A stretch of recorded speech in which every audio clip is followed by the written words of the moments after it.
Welcome to the Beyond Ordinary Women podcast.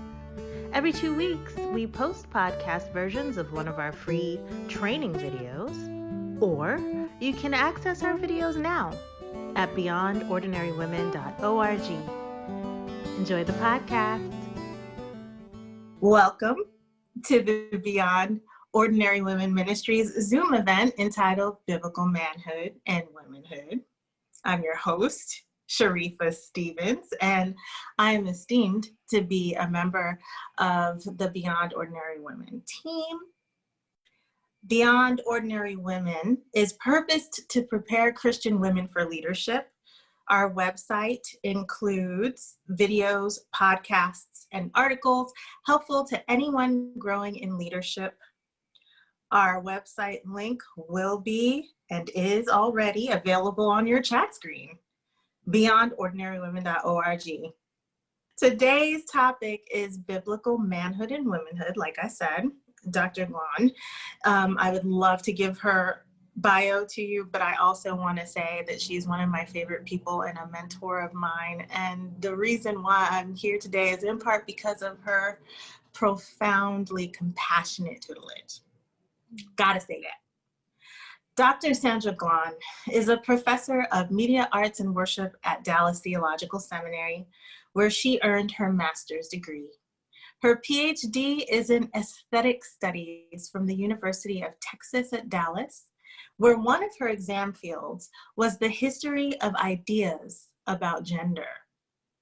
She is the author, co-author, or general editor of more than 25 books, several of which explore sexuality and gender. She is the wife of one husband. They've celebrated 41 years. The mother of one adult daughter and owner of 2 cats, an adorer of dark chocolate. So let's welcome Dr. Sandra Glahn. Thank you so much for spending time with us today. Thank you, Sharifa. That was really kind. Mwah. I tell the truth. So the way we're going to format our discussion today is we're going to have about 20-25 minutes of just discussion between you and me. And in that time, you, the audience, will provide us with your questions, and then the remainder of our time will be question and answer. Hopefully that makes sense. We're going to dig right in. So the first question that I have for you is, what makes womanhood or manhood biblical?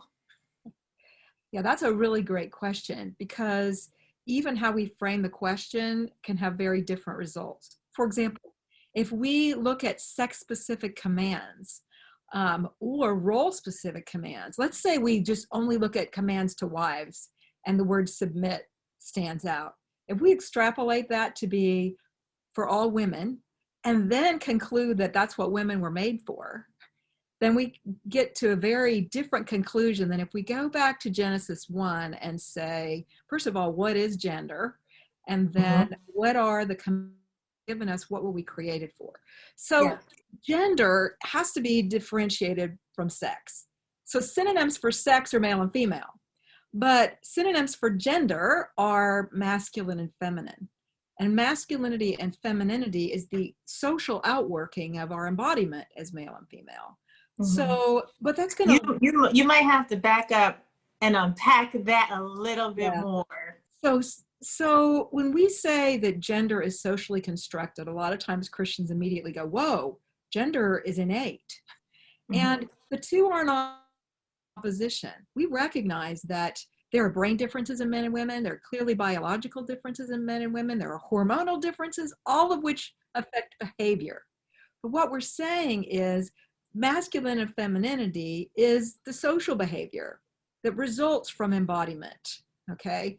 And so what that means is there's a pretty wide spectrum of how that manifests itself. For example, when we go to Kenya and we see women on the top of a hut with a hammer or some kind of implementation, they're fixing the roof because it's a woman's job. It's women's work to fix a roof in Kenya. If I see a female roofer in America, my first thought is not women's work or femininity.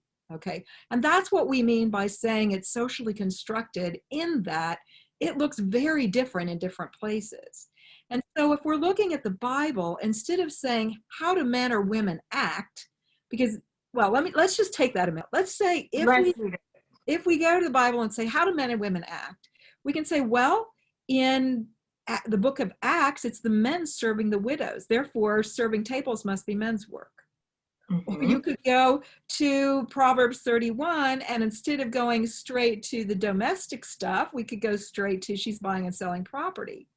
Right. And her husband is working in the gate. Therefore, it must be a woman's job to provide for her husband, and the man is not obligated to do. You see what I'm saying? Like, yeah. And that comes back to your question of what is biblical. So what is it?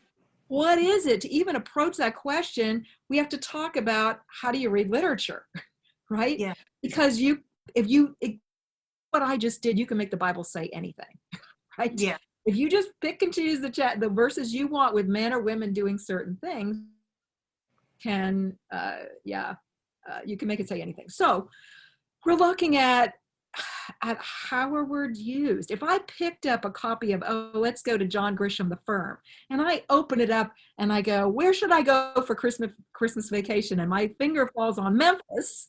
That is not a good approach to literature. And yet, how many people have done that in their quiet time, right? God, show me what I'm supposed to do. Judas hanged himself, or whatever silly way we approach the text. I know, it's ridiculous. And sometimes it works out great, but sometimes it's devastating. And that's not how we read literature, right? So you're talking about hermeneutics.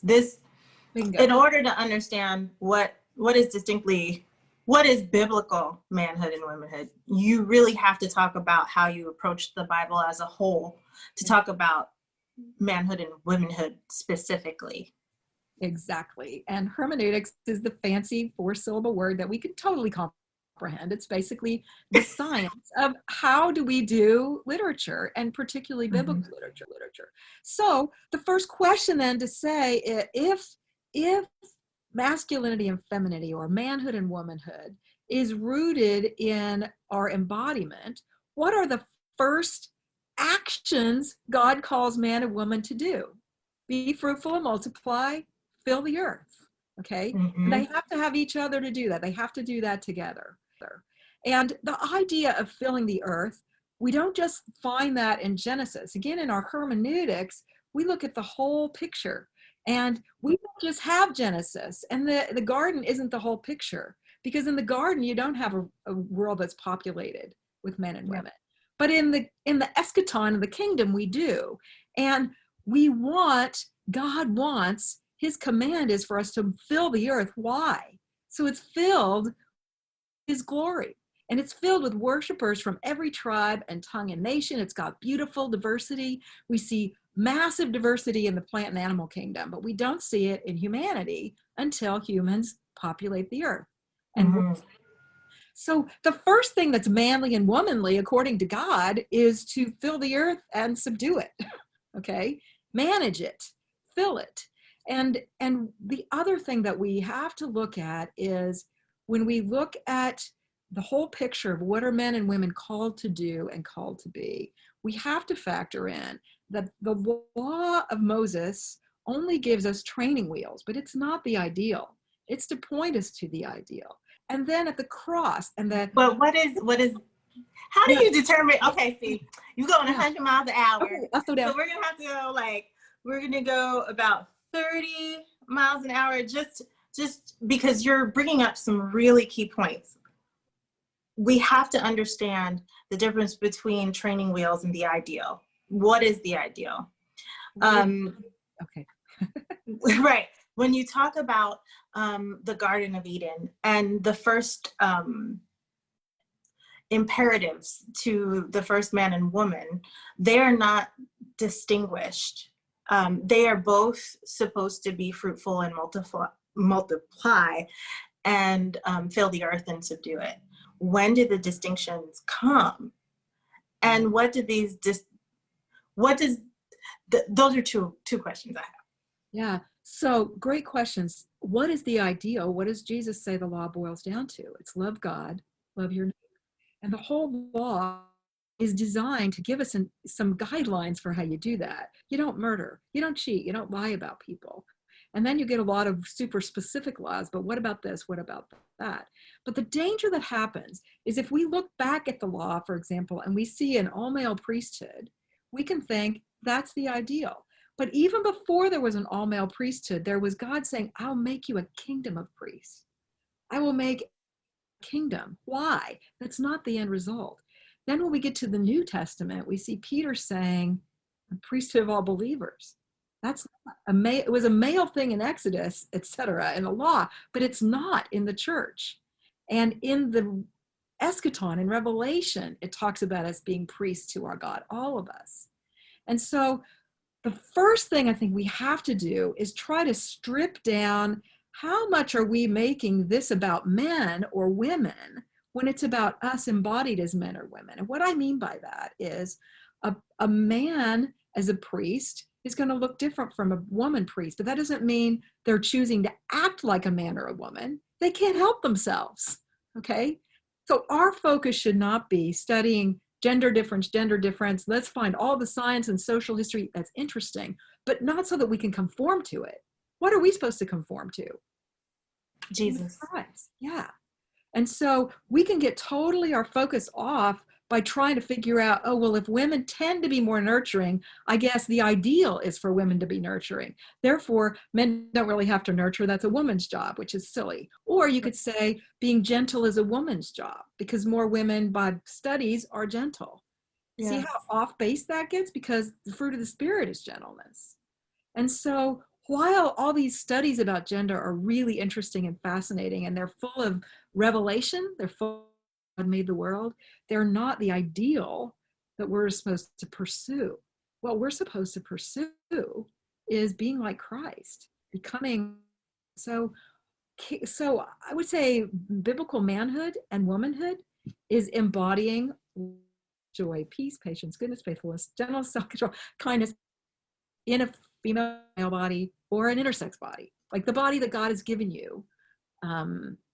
That's the body that you pursue Christ in. So just entitling this discussion, biblical manhood and womanhood, is kind of a bait and switch, because it's not that men and women aren't distinct, because we are, but what Christ does is frees us as men and women to pursue him, to conform to his image in the bodies that he's given us. And sometimes even calls us to go against gender stereotypes, because let me give you an example. So in Jesus's time, it was considered very unmanly for anyone to look on your naked body or to do violence to you. It wasn't just an offense of person, it was an affront to your manhood. So for Jesus to choose to be nailed and shamed and be stripped for us meant that he sacrificed his man card for us. Well, Jesus is the ultimate man. He's the Son of Man. So what that means is his culture didn't have a high enough view of manhood, okay, of biblical manhood, because biblical manhood is what we're all called to do. We're all called to submit to our Creator. We're all called to sacrifice for others. We're all called to put others first. We're all called to, if we're leading, it should be synonymous with being a servant. We should not be too good to wash poop off somebody's feet, which our Lord did, right?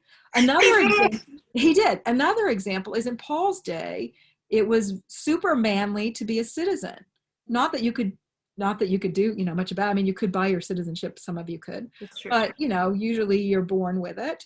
And that also meant nobody could look on you without your permission, and nobody could do violence to you. And what does Paul do when he gets to Philippi? He gets arrested, he gets thrown in jail, he gets the stocks put on him, and he doesn't say, hey, I'm a citizen, until very late in the game, until we've all completely violated his rights. And then, oh, by the way, what? Yes. Because his priority was the gospel. and he wasn't going to appeal to the state for his rights. Right. He had a higher I priority. mean, he did. He did appeal to the state for his rights, but he also was willing to sacrifice his body, his citizenship, his status for the cause of Christ. He did both and. You're right.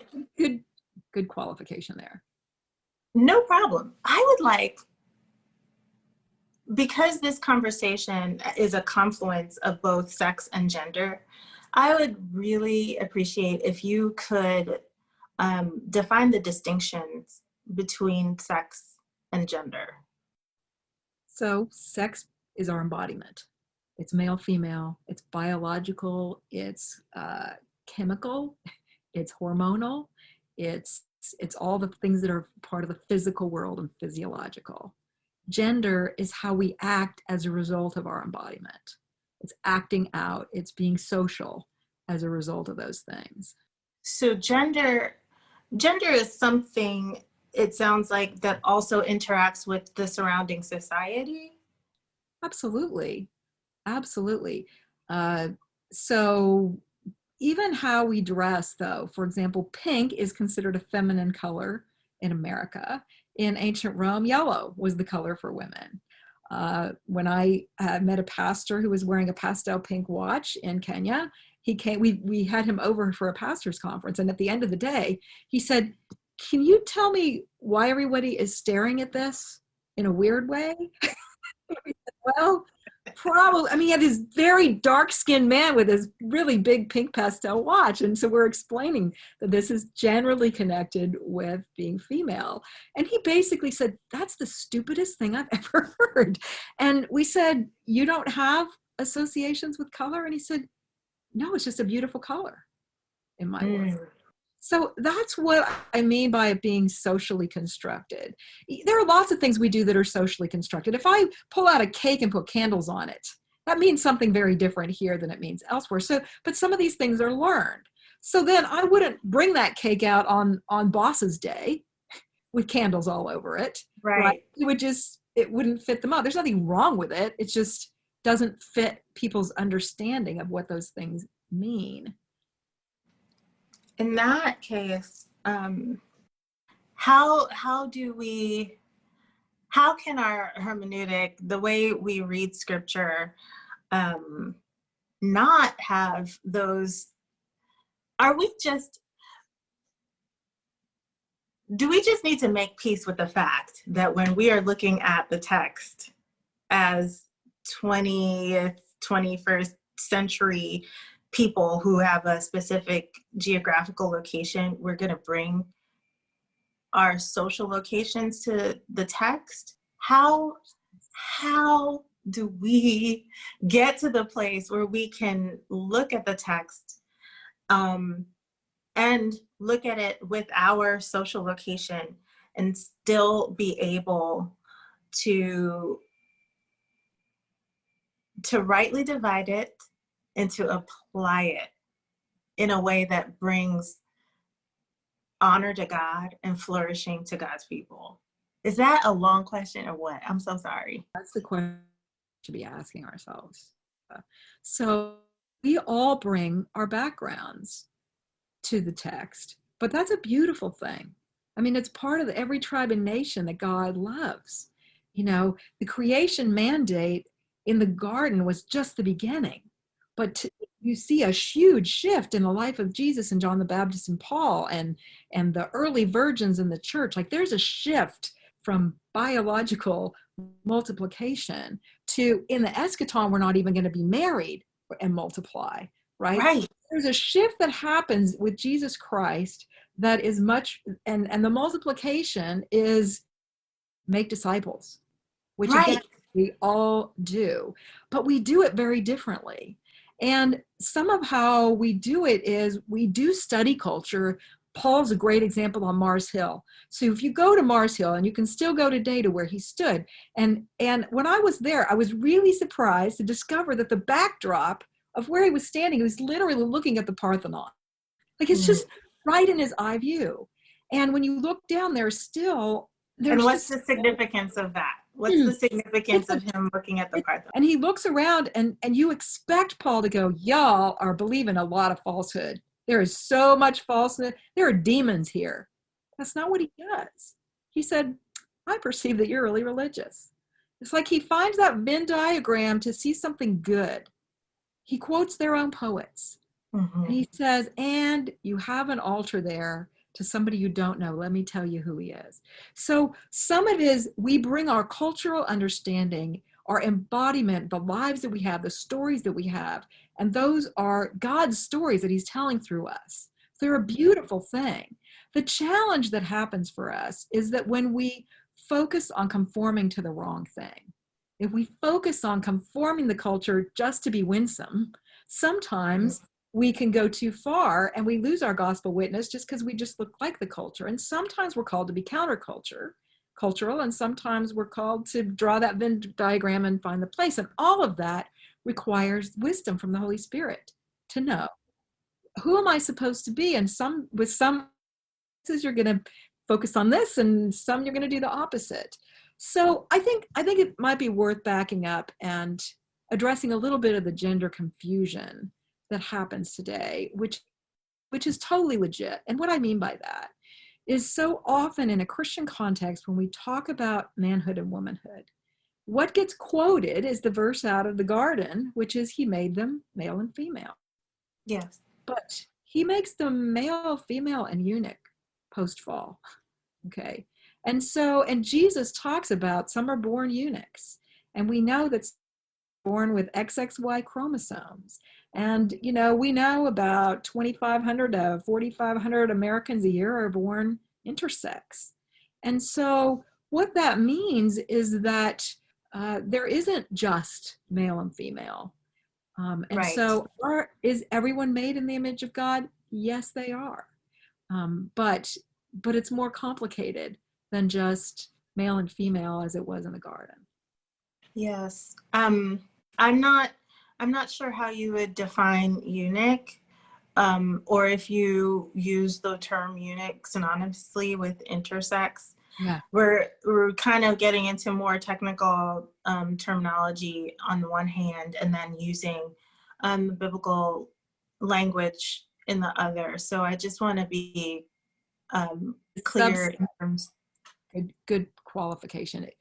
Eunuch was a pretty broad term as it's been used through the centuries, and intersex would be a subset of that that would be included in that. Daniel probably was a eunuch. The Ethiopian eunuch is showing up in Acts.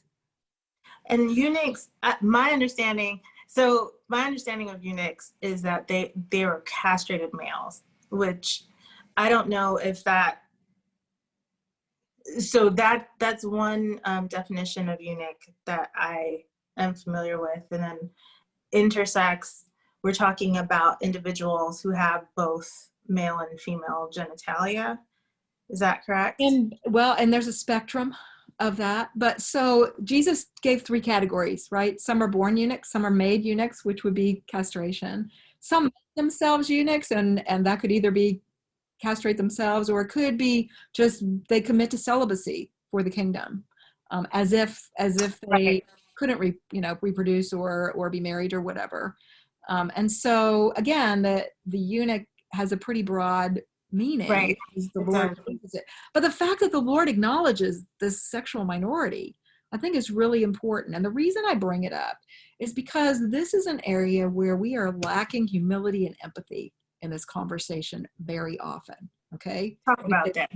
There's male and female. And so just, study what those are and conform to it and get on with it if you want to be biblical. Well, biblical understanding of this also means there's some medical mysteries we haven't completely solved. And there's a lot of stuff we don't understand that we're still investigating.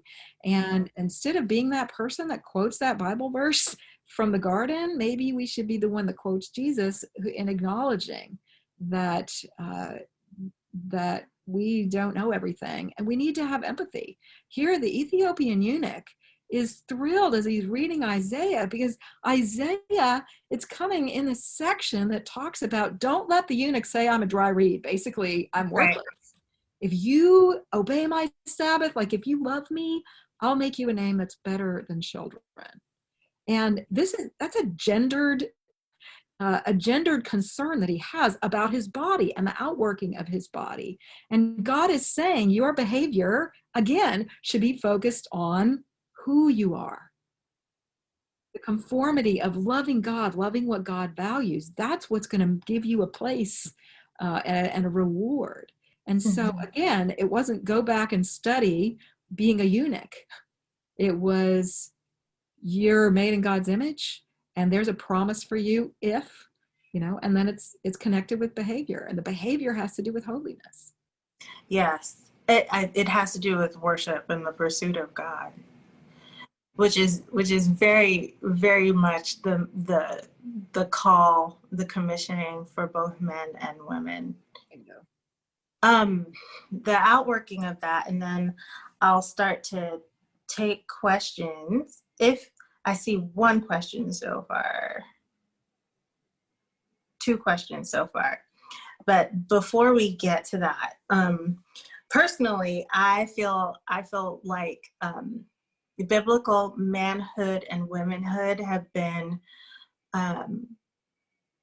or definitions, narrow definitions of biblical manhood and womanhood have been used to really erase or demean my sisters, especially my sisters who are single. Right. Yes. My sisters who are not wives and mothers. And I feel like the Great Commission in the life of Jesus flies in the face of that kind of debasement.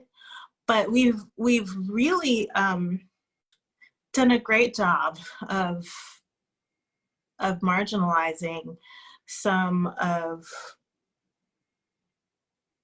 the Lord's children in this way. And so I would like you to speak to our sisters about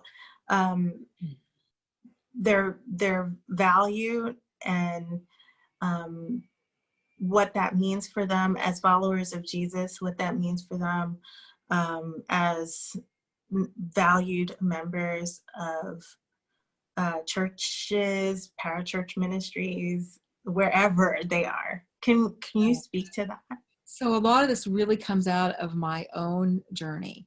So as you know, and some of our listeners know, that my husband and I had 10 years of infertility and pregnancy loss. And I was coming out of a very conservative denomination. And so I only had one view of what biblical women like. And when that wasn't happening for us, and in fact, our babies were dying, I had a spiritual crisis of who am I supposed to be? Here I am. I have a good marriage, ready to bring a child into a loving home. Why am I not able to do the one thing I thought I was commanded to do?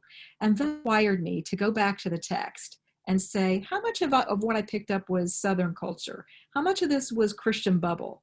How much of this is Christian subculture? And then I did a little international traveling, and I saw churches in other places, and I saw women in other places, and I saw how badly the limiting of womanhood to marriage was not just for singles, but for anybody working. Because you don't tell a woman in a hut, you have to stay in your hut all day with the kids while he goes down to the market and sells kumquats, right? It just doesn't work. The family would starve if you did that. And actually, that's not what Proverbs 31 describes. If anything, she is making it possible for him to do justice work. So she is bringing on all this income in 100 different ways. She's so creative. They are a team.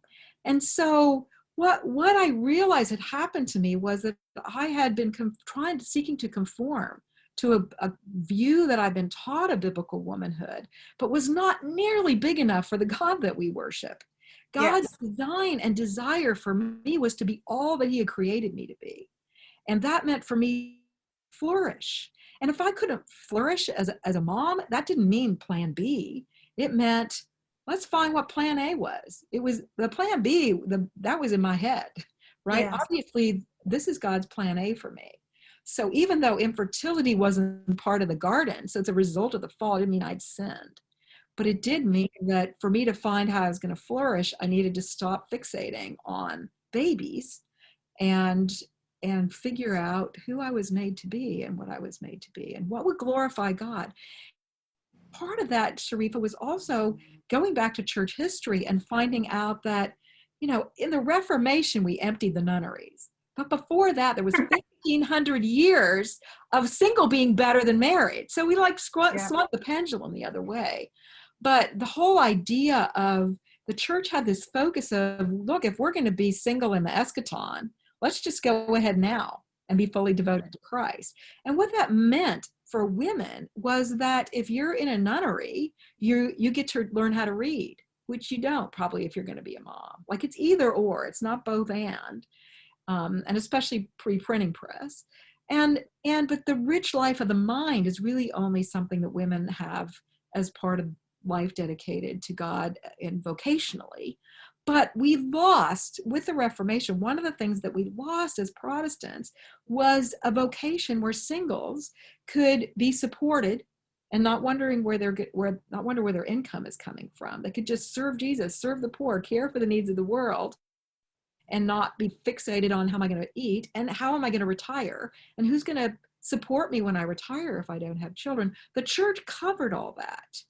And in fact, if you weren't in a nunnery, often older women were sort of adopting young vocational women and leaving their inheritance to them and basically saying, I'm going to make you live with me and I'll provide free housing for you. And I think we need to discover some of that again. In our culture, I'm thinking in the West, we have an increasing number of single women, many of them wanting to do vocational ministry. We're not going to create nunneries anytime soon. But I think we need to rediscover the vocation of women dedicated to ministry full time and help them make that possible without the worries and how are you going to survive later. It's been quite a journey. Yeah, it feels I can see the dearth of community. Just the nuclear family is beautiful. It's wonderful. I'm not speaking against it. It's also one of many coexisting systems of the body of Christ. It's not meant to replace friendships, community, church community, church brotherhood and sisterhood. And so it's just, I mourn all that I'm missing out on because we haven't shored up my single brothers and sisters in the way where they know they can knock on my door at any time of day, or I can knock on theirs, where there's not just, there's a non-sexual relationship that happens among us because we are brothers and sisters in Christ. Yes. Absolutely. I mean, if you think about the metaphors for the church, it's family. And it's even when people say to Jesus, oh, your mom's here, your brothers are here, he's like, who's my mother and brother? They're like, Lord, wow, right? He's not saying she's not my mother. She's saying your view is too small for this community. And I know that before Gary, my husband and I adopted our daughter, we became close friends with somebody we met on a mission trip who was the first assistant to the mayor in a city in Mexico. He had lost his father when he was 3, and his mother and grandmother had disowned him when he became a Christian. Now, they later were reconciled, but here you had a young man who didn't have family, and here we are, and we didn't have a child. And so he became our son. And, we helped him through seminary, or we helped find ways to get him through seminary and provided housing when we needed it. And when he got married, we were the parents of the groom. And it met a need, not just for him, but for us. We needed each other. So part of the challenge of narrow view of biblical manhood and womanhood is it tends to focus very much on the nuclear family, which, as you said, is beautiful, but it's not big enough. It's not big enough. And it's a very post-industrial revolution. It's fading away as well. True. That's right. It's not an eternal relationship, as beautiful and wonderful as it is. And as as God blessed as it is not, it has an expiration date. But my relationship with you and with my brothers and sisters has no expiration date. And with your husband as your brother, as your Yeah. sons as your brothers, that has no expiration date. Okay, I feel like I could talk to you and then people will be mad because they have good questions. If the creation mandate is for men and women to reproduce, shouldn't everyone have biological children? Yeah. And that's where we have to go to the eschaton and say, Jen, the garden isn't enough. That the garden is just the beginning. And the idea is to fill the earth with worshipers. And you see a big shift with Jesus, John the Baptist, Paul, the early church, and virginity. You see a big shift from physical reproduction to making disciples. Great question. Amy was saying, what does it truly mean to be fruitful and multiply individually together? And I think that we talked about that in terms of the switch that you just mentioned of emphasis that Jesus really ushers in himself Yes. to the Great Commission. Okay, this is a public ministry question, I guess. It's, how do you view women speaking in churches? So I think usually when that question gets asked, we need a more fundamental question, which is, if we believe that man and woman were made to partner together, whether our churches are complementarian or egalitarian or whatever label you want, I've known enough people in both camps to know that both sides would say in our churches, we are fixated on whether women can or can't preach, but we're still not at our church with a vision for how can we partner. Our nurseries full of men and women so that children who don't have fathers or mothers see healthy brothers and sisters modeling what that looks like. Our mission teams led by men and women who are modeling that you don't have to have creepy relationships with your brothers and sisters, that you can have healthy relationships. It is possible. The world says, oh, too much sex abuse, we got to segregate everything. And the church sometimes does that. That is not the solution in the church. The church is, no, you need to remember our metaphor. Our metaphor is we're family. You don't act that way with your brother. Ew. Like, it is learned, it is socialized. You can be taught not to think sexually about your brother or your sister. So even looking at who are our greeters, are they men and women? When we have end of service with an altar call, do we say the men will come forward, and if you want to talk to one of the elders, they're, or do we acknowledge that you might have people that feel completely uncomfortable talking to a man that they don't know? So we have men and women who are up here and would love to talk to you. We have men and women passing the plates. There are so many things that don't have anything to do with public speaking, where we need to make a lot of progress of modeling what it looks like to have healthy male-female relationships. Let me just say briefly, though, I'm not trying to avoid the question, but it's a very Western question. When you go to most of the church, there's not a pulpit, there's not permanent seating. You're in a living room. And think about, in your living room group, can a woman speak? Can she share what God is teaching her? Can she share a Bible verse that meant a lot to her? Yeah, most of the time, of course. That's what seems to be described in psalms and hymns and spiritual songs. And there was an office and ordination for women in the church, and it's an office of widow, which later morphed into the office of deaconess, which actually had less authority. But early on, the office of widow, if you look at 1 Timothy 5, the qualifications for widow match the qualifications for an elder. The only difference being instead of husband of one wife, it's wife of one husband. But even the section there on and having raised children, the early church understood that to mean a single woman having taken in orphans. They didn't see it as you had to have been married to meet that qualification. So some of this, we need to revisit church, but we also need to recognize that when we ask, can a woman be a senior pastor, we can also ask, can a man be a senior pastor? Where did that come from?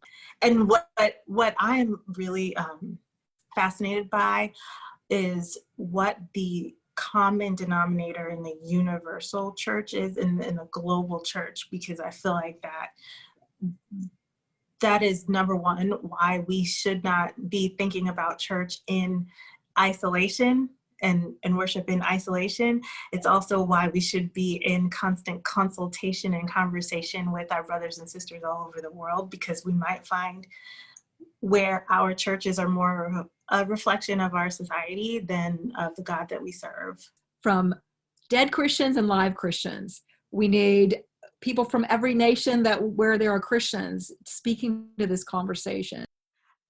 Good question here. How does woman as helper fit into this conversation? How do we respond to women who say women's identity is helper, even if it's not subordinate, or role in life is helper based on Genesis 2, as if this is different from the man's role? So great question. Genesis 2 needs to be informed by 1 Corinthians 11, where Paul says it's true that woman came for man. A man comes through woman, and they all come from God. Okay, so you can't have a man without a mama unless his name is Adam, right? And why was woman made for man? She was not made to be his junior assistant in the garden. She came because Adam was alone. And Adam was male and female, right? For Adam was male and female. And God put the Adam to sleep and pulled a woman out. And marriage is two becoming one. Okay. I've never heard it said that way. Adam is Sandy, them. I'm here trying to look casual. Funny. I've never heard it described this way. Glenn Kreider has a good chapter on this on Eve and Vindicating the Vixens. But anyway, so she was made because he's alone.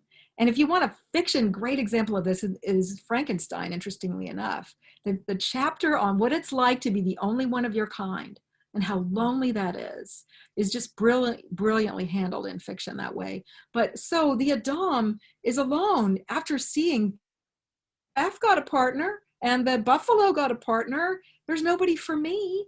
And then the aloneness is solved by a complementary partner. And she is there to help his aloneness. And they, Adam together, are given the command to be fruitful and multiply and fill the earth.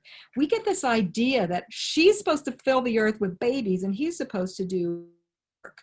But that's also very post-industrial revolution. When I go to the Orvieto Cathedral in Orvieto, Italy, that was constructed in the 14th century, they have friezes on the outside of this story.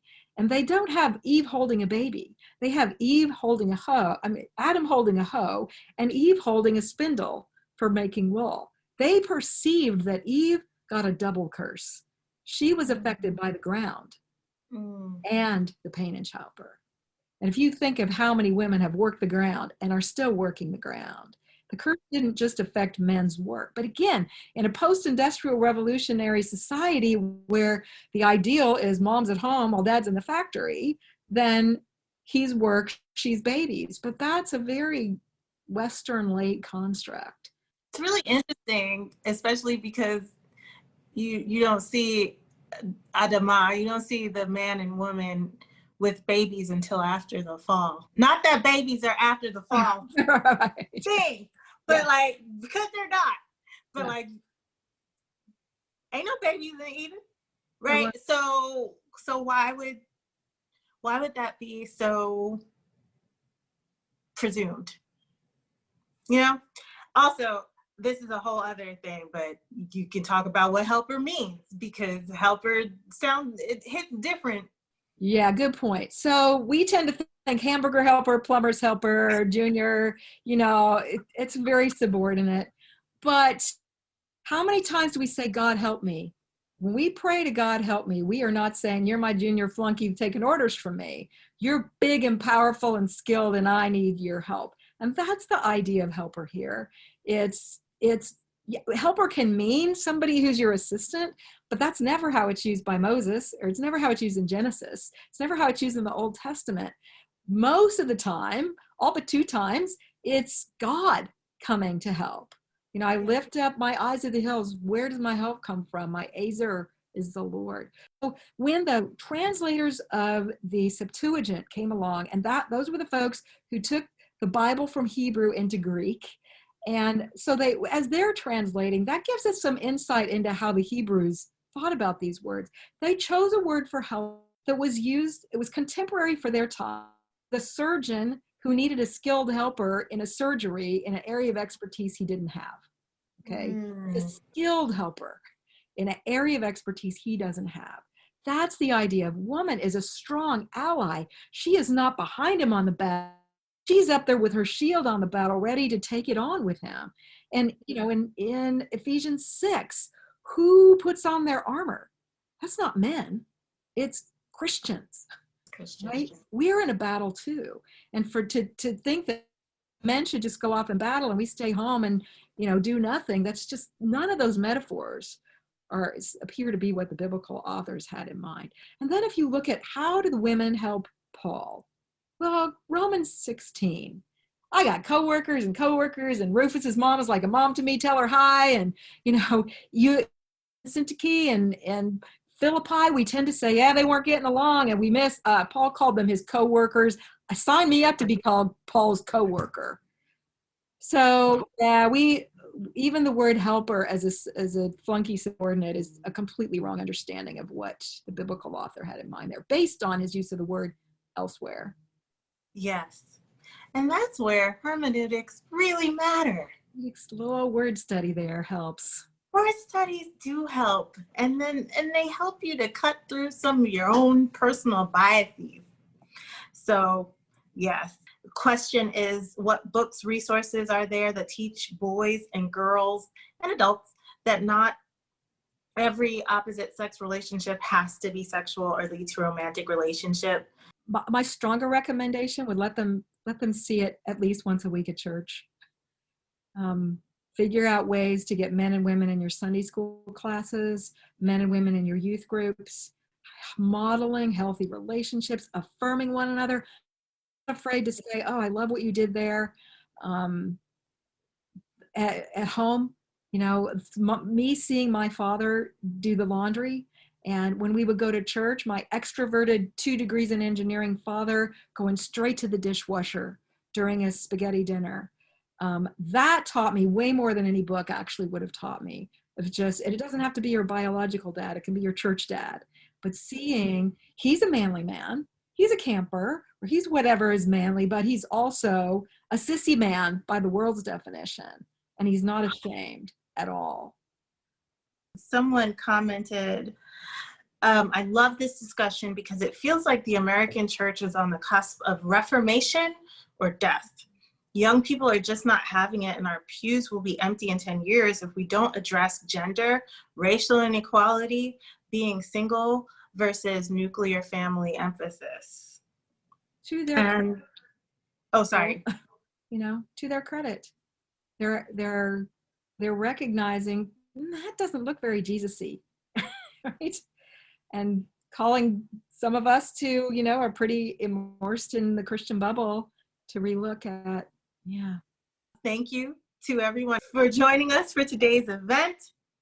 Dr. Glahn, thank you for sharing your expertise and insight.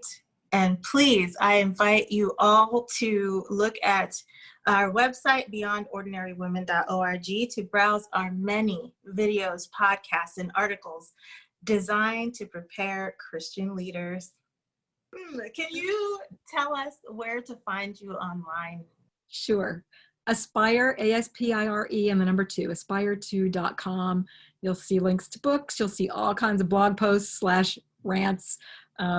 Bible.org also has a women's blog, Engage, where I blog twice a month there. And usually I'm talking about topics related to this. Wonderful. And Rebecca wants to know if there are any resources that you can recommend that will help us to study this topic further. Since you asked, this is coming out, Sanctified Sexuality. I'm the general editor of that, and I don't get any money off of it, which is why I can plug it shamelessly. But I did a chapter in that book on gender, and it's basically 25 theologians coming together, talking, theologians and counselors, practitioners, talking about gender. Mark Yarhouse has a section in there on trans sexuality. all the hot topics, and I'm not an expert in them all, but I can curate. And so try to pull them together with Dr. Gary Barnes at Dallas Seminary to provide that resource coming out this month. Excellent. This is a great way to end. Thanks so much for joining us. Appreciate it. Thank you. Thank you, guys. Thanks for listening to the Beyond Ordinary Women podcast. You can find more podcasts and information about women in leadership by going to beyondordinarywomen.org. This podcast was produced by Beyond Ordinary Women Ministries. Our production team includes Evelyn Babcock, Kay Daigle, Kay Halligan, Deborah Herring, Sharifa Stevens, and John Sparks. Theme music, Back in Stride by Don Miller, used by courtesy of Christine Miller.